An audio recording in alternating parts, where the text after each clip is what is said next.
साथ हिमानी नैथानी और इस वक्त जैसा कि आप देख पा रहे हैं मेरी मौजूदगी है नेपाल वॉर रूम में।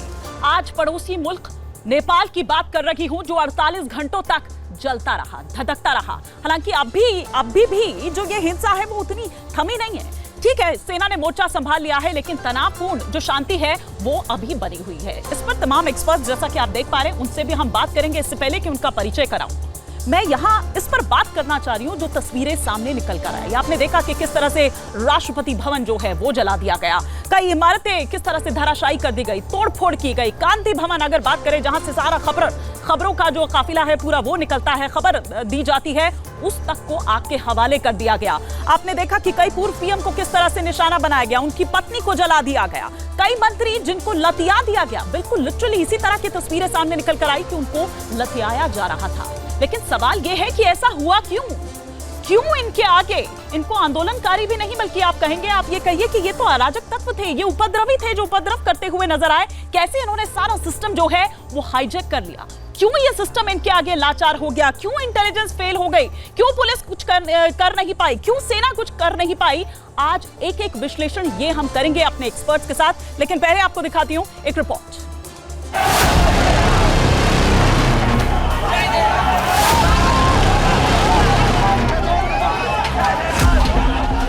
महज 48 घंटे में जल गया नेपाल।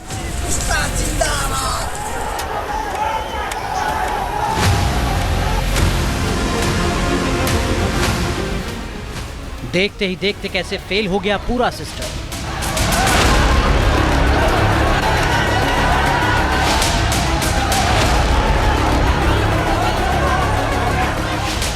क्यों युवाओं को कंट्रोल नहीं कर पाई पुलिस?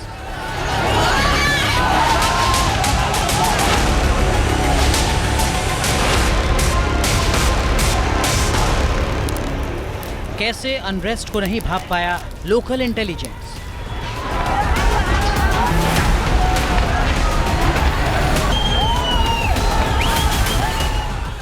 क्यों रैपिड एक्शन फोर्स नहीं कर पाई कंट्रोल?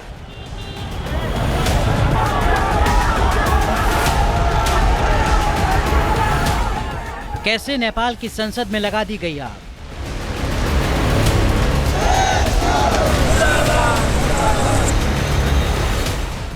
कैसे भागने लगे सरकार के मंत्री?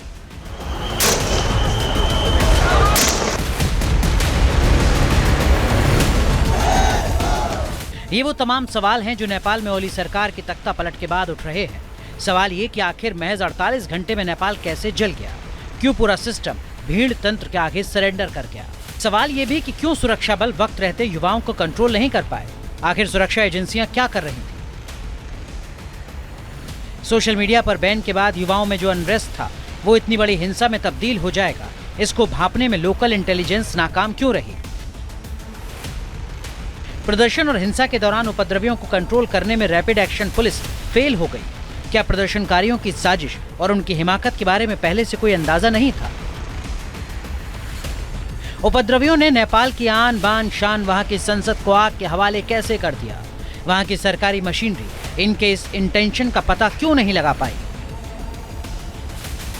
सवाल यह भी है कि जब हिंसा चरम पर पहुंच गई और जगह जगह प्रदर्शनकारी आगजनी और लूट को अंजाम देने लगे, उसके बाद सेना क्यों आई? क्या सेना हालात को अपने काबू में नहीं कर सकती थी? अपनी खास पेशकश में इन्हीं सवालों की करेंगे पड़ताल।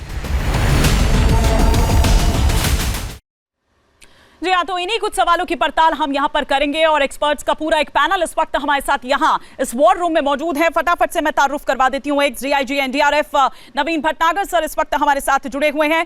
फॉर्मर डिप्लोमेट जेके त्रिपाठी सर इस वक्त हमारे साथ जुड़े हुए हैं। कर्नल शिवदान सिंह सर इस वक्त हमारे साथ जुड़े हुए हैं और एक्स पुलिस ऑफिसर वेदभूषण सर भी इस वक्त हमारे साथ जुड़े हुए हैं। तो चर्चा की शुरुआत करें, लेकिन कुछ ग्राफिक्स के माध्यम से आपको दिखाते हैं कि कहां कहां दरअसल नेपाल जला। सबसे पहले अगर काठमांडू राजधानी की हम बात करें तो वहां पर ये आग तेजी के साथ धधकती हुई नजर आई।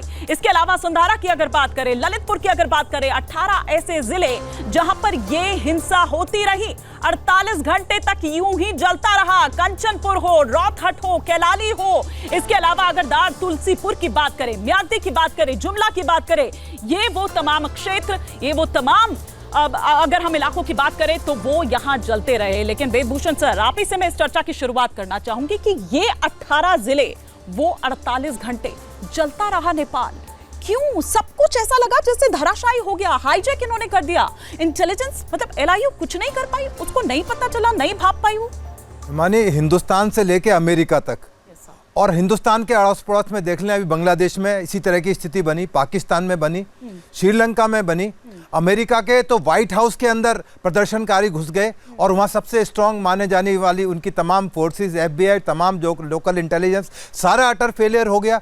ये एक तरह से एनार्किस्ट का टाइम है, और ये स्थिति दिल्ली में भी आई है। आपने जब अन्ना हजारे रामलीला मैदान में बैठे होंगे, आपने हजारों रिपोर्ट्स दी होंगी उसके बारे में, किस तरह से उन्होंने आह्वान किया कि हम इंडिया अगेंस्ट करप्शन, जो केजरीवाल ब्रांड बनकर अभी नेपाल के अंदर भी जो इस तरह से एक नेता प्रोजेक्ट किए जा रहे हैं, दिल्ली में भी केजरीवाल इसी तरह आए थे। उन्होंने आह्वान किया था कि PM का घर घेर लो, मेंबर पार्लियामेंट का आंदोलन नहीं था, ये उनका प्रोटेस्ट नहीं था। नहीं, ये उनका प्रोटेस्ट नहीं था, पर सेम पैटर्न पर ये भी, वो भी इसी पैटर्न पर जा रहा है। वो भी, उनकी भी मंशा यही थी अनार्किस्ट वाली। वो तो खुलकर कहते थे मैं अनार्किस्ट हूं, वो तो मानते थे, परंतु ये आपको सामने साफ दिखाई दे रहा है कि ये अनार्किस्ट लोगों का समूह है। ये कोई देशभक्त या नेपाल से प्यार करने वाले लोग नहीं है। ये बर्बाद होना चाहते हैं। इसके पीछे बहुत बड़ी ताकतें काम कर रही है। ये अकेले, ये इनके बस की बात नहीं है। एक-एक कर आऊंगी, एक-एक क्विक कमेंट सभी का मैं यहाँ पर ले लेती हूँ, लेकिन कर्नल सिंह, सेना भी कुछ नहीं कर पाई, ऐसा लगा। बल्कि कई जगहों पर तो इस तरह की रिपोर्ट्स भी सामने निकल कर आई कि जैसे एक मौन समर्थन यहां पर था, मतलब सेना ने जैसे जाने दिया, होने दिया, होते रहने दिया। मैं ये कहना चाहता हूं कि नेपाल की आंतरिक सुरक्षा पर बिल्कुल भी नेपाली सरकारों का कोई ध्यान नहीं था। आपको याद होगा 2007 में नेपाल में राजाशाही समाप्त हुई और प्रजातंत्र लागू हुआ, मगर प्रजातंत्र प्रॉपर लागू नहीं हुआ। प्रजातंत्र का मतलब ये नहीं कि आप बाह्य सुरक्षा और आंतरिक सुरक्षा पर ध्यान न दें। हमें अपनी बाह्य सुरक्षा के साथ साथ उतनी ही जरूरी आंतरिक सुरक्षा भी है। आंतरिक सुरक्षा में आपके जो ये सशस्त्र पुलिस बल आते हैं और जिस तरह की पैरामिलिट्री फोर्सेज हैं, ये सब आती हैं। जब आंतरिक सुरक्षा पर कोई इस तरह की हमला होता है तो ये स्पेशल फोर्सेज इसीलिए हैं कि नॉर्मल पुलिस की मदद करें आकर के और इस तरह के प्रदर्शनकारियों को रोकें। तो मैं ये जानना चाहता हूं कि नेपाल में क्या ये सब आंतरिक सुरक्षा के इंतजाम थे या नहीं थे। मुझे तो लगता है जिस प्रकार का वहां पर लॉलेसनेस हो रही है कि वहां पर आंतरिक सुरक्षा पर बिल्कुल भी ध्यान दिया नहीं गया है। ठीक है, इससे पहले कि मैं त्रिपाठी सर का रुख करूं, यहां पर एक बात दिखाते हैं आखिर क्यों फेल हो गई ओली सरकार।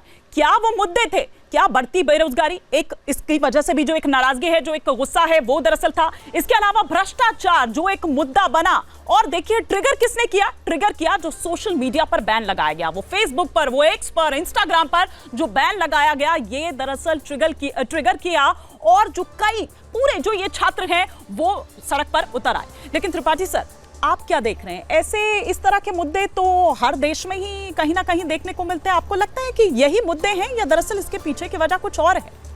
नहीं, देखिए, एक चीज़ ये कि तत्कालिक मुद्दा तो जो है वो ये था कि सोशल मीडिया पर बैन लगाया गया, लेकिन ये एक बहाना था। असंतोष युवाओं में बहुत पहले से चल रहा था, पिछले 15-20 साल से चल रहा था, बल्कि उनकी पिछली पीढ़ी का भी चल रहा था, आपने देखा होगा। अब वो उस असंतोष को एड्रेस करने का कोई प्रयत्न नहीं किया गया अलग अलग सरकारों द्वारा। सरकारें अपनी गद्दी बचाने में लगी रहीं। पिछले 17 साल में शायद 14 सरकारें, 14 प्राइम मिनिस्टर्स आए, 15। और देखिए, भ्रष्टाचार, जैसा कि आपने कहा कि भ्रष्टाचार रैम्पेंट था।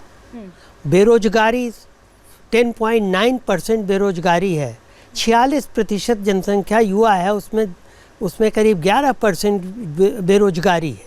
एक ये चीज़। दूसरी चीज़ भ्रष्टाचार अक्रॉस द स्पेक्ट्रम सभी पार्टीज़ में था, और इसीलिए जनता का गुस्सा सभी पार्टीज़ के ऊपर था। वहाँ क्या होता है कि सिर्फ 2 या 3 पार्टी हैं, एक तो कम्युनिस्ट के अलग अलग धड़े और दूसरी नेपाली कांग्रेस, बाकी सब छोटी छोटी पार्टीज, प्रजातांत्रिक पार्टी, समाजवादी पार्टी, ये वो। तो हर एक को देख लिया वहाँ सरकार ने, वहाँ जनता ने। पाकिस्तान की तरह की हालत हो गई, जैसे एक नवाज शरीफ की पार्टी थी, एक जरदारी की पार्टी थी, तो वहाँ तो इमरान खान के रूप में एक और पार्टी उभर के आई, लेकिन यहाँ पर ये नहीं हो पाया। तो ये मुद्दे तो थे, और फिर जब ये मुद्दे उभरे तो ये सिर्फ एक बहाना बन गया। और ये युवा तो, अगर ये भीड़ असंगठित, अनियोजित और अनियंत्रित थी। शुरू में कोई नेता नहीं था, बाद में अब दूसरे निकल के आ रहे हैं या वो सपोर्ट दे रहे हैं, तो इसमें परेशानी ये हो जाती है कि ऐसी भीड़ तो उतावली हो जाती है, कुछ भी करने लगती है, चाहे वो अमेरिका में करे, चाहे वो लंका में करे। बिल्कुल, मैं आऊंगी सर, एक भटनागर सर का भी हम रिएक्शन लेंगे, लेकिन उससे पहले हम यहाँ पर ये सवाल पूछ रहे हैं कि आखिर क्यों फेल हो गया पुलिस प्रशासन, आखिर क्यों नहीं ये जन आक्रोश उसको वो उस तरह से नहीं कंट्रोल कर पाया जिस तरह से करना चाहिए था। प्रशासन के जो इंतजाम है वो भी नाकाफी नजर आए, पूरी ताकत के साथ जनता सड़क पर उतर गई। भटनागर सर, बिल्कुल मतलब मुझे नहीं लगता, अभी तक मैं अपने करियर की बात करूं तो मैंने इस तरह से नहीं देखा। सर ठीक है, हम बांग्लादेश से बार बार हम कंपेयर कर रहे हैं, हम श्रीलंका से बार बार कंपेयर कर रहे हैं, पर आप देखिए ना, पूर्व पीएम की पत्नी तक को जला दिया जाता है, इमारतें किस तरह से, और आप ये देखिए कि मंत्रियों को किस तरह से लात घूंसों से पीटा जाता है। बिल्कुल, इस बारे में यही बताना चाहूँगा कि ये नेपाल के अंदर जो है बिल्कुल ही इंटेलिजेंस फेलियर था। वहाँ पर उनका सेट नहीं था, जैसे हमारे इंडिया के अंदर है। यहाँ भी लोगों ने बहुत ट्राई किया, लेकिन हमारा साइबर एक्सपर्ट्स हमारे पास हैं, हमारे पास इंटेलिजेंस एजेंसीज इतनी एडवांस हैं, और हम पूरे वर्ल्ड के जो इंटेलिजेंस नेटवर्क है उससे हम जुड़े हुए हैं। बराबर हर चीज़ की मिनट टू मिनट हमारे पास न्यूज़ रहती है। और इसके अलावा हमारी आर्म फोर्सेस और हमारी पुलिस फोर्सेस हाईली स्किल्ड है, हाईली ट्रेंड है, और हम लोग बराबर इनको ट्रेनिंग देते रहते हैं।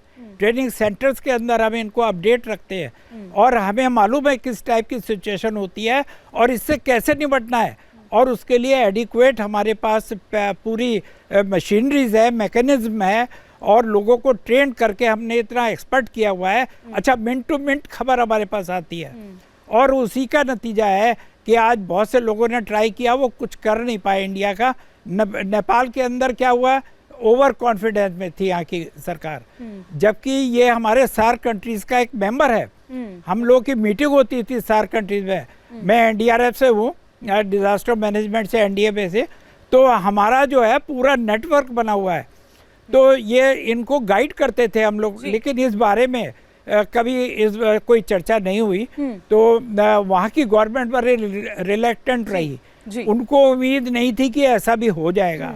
और ये मेहरबानी जो है आपकी जो साइबर जो नेटवर्क है, ये उसकी मेहरबानी है जिसकी वजह से ही हुआ है। बिल्कुल, और इसीलिए ये देखिए किस तरह से धधक गई है आग। और जो पॉइंट्स आप यहाँ पर भटनागर सर बता रहे हैं, हम यहाँ पर उन्हीं पॉइंट्स को रखते हुए कि किस तरह से, कहां आखिर क्यों इंटेलिजेंस जो है वो फेल हो गया। छात्र आंदोलन की तीव्रता को भांपने में नाकाम कहीं ना कहीं ये सिस्टम रहा, इंटेलिजेंस रहा।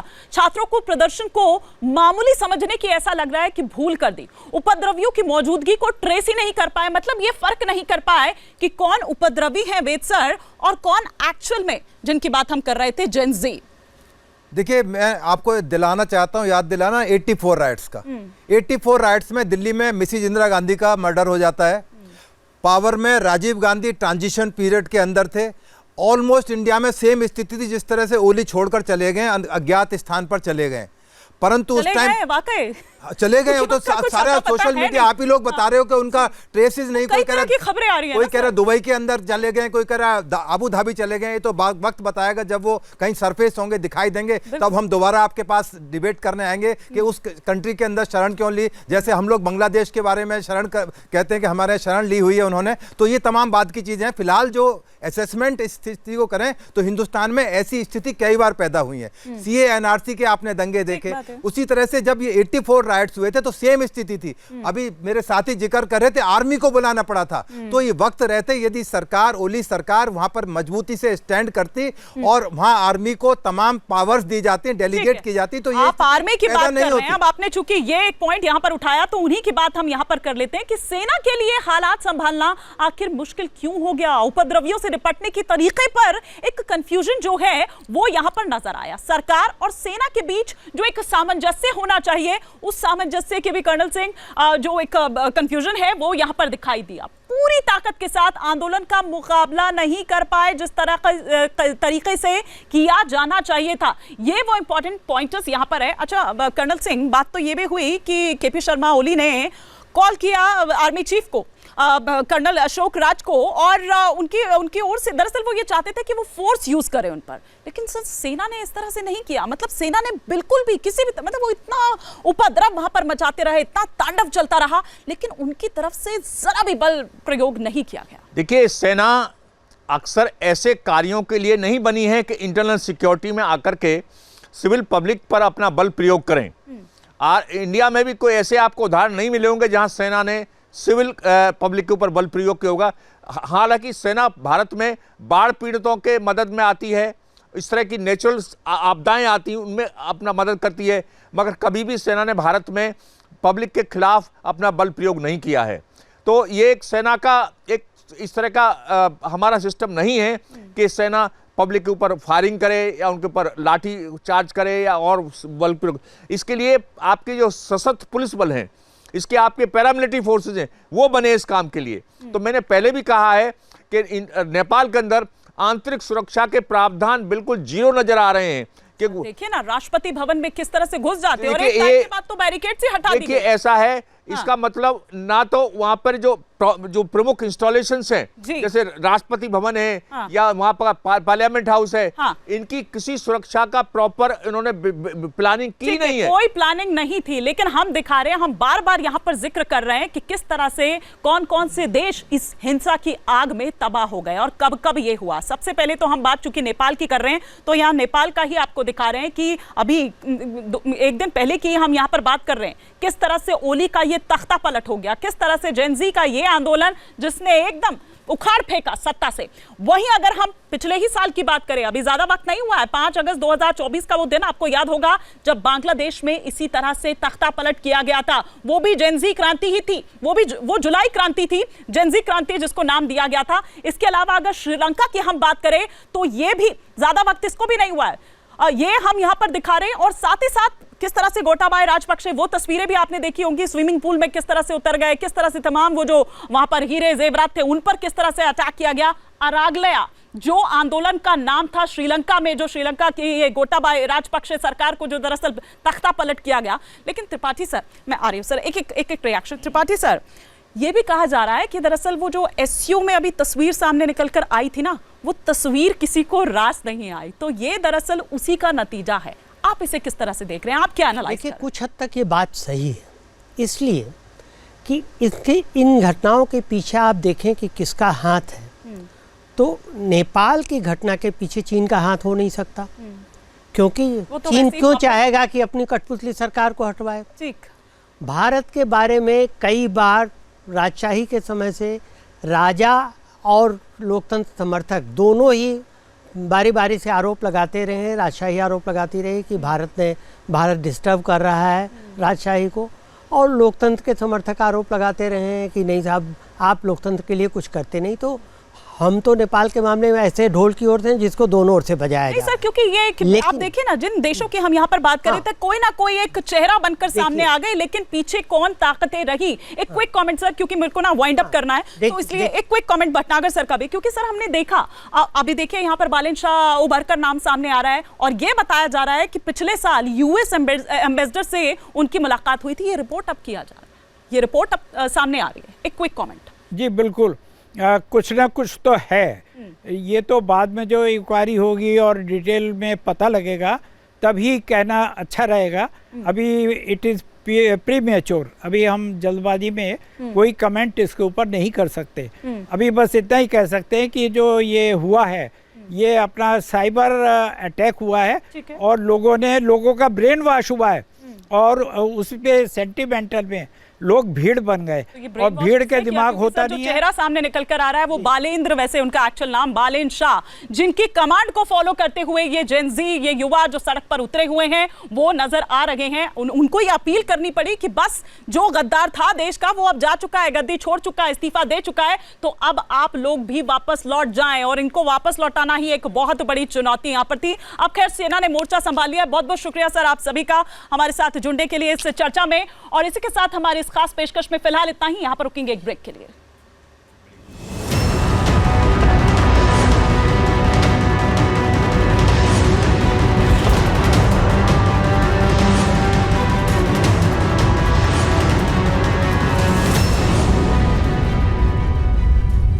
भक्ति है हर शब्द में, कथाओं में छुपे हैं दिव्य रहस्य और ज्योतिष देता है जीवन को दिशा। धर्म से जुड़ी हर बातों को जानने के लिए हमारे चैनल स्तुति को सब्सक्राइब करें। चैनल पर जाने के लिए इस लिंक पर क्लिक करें।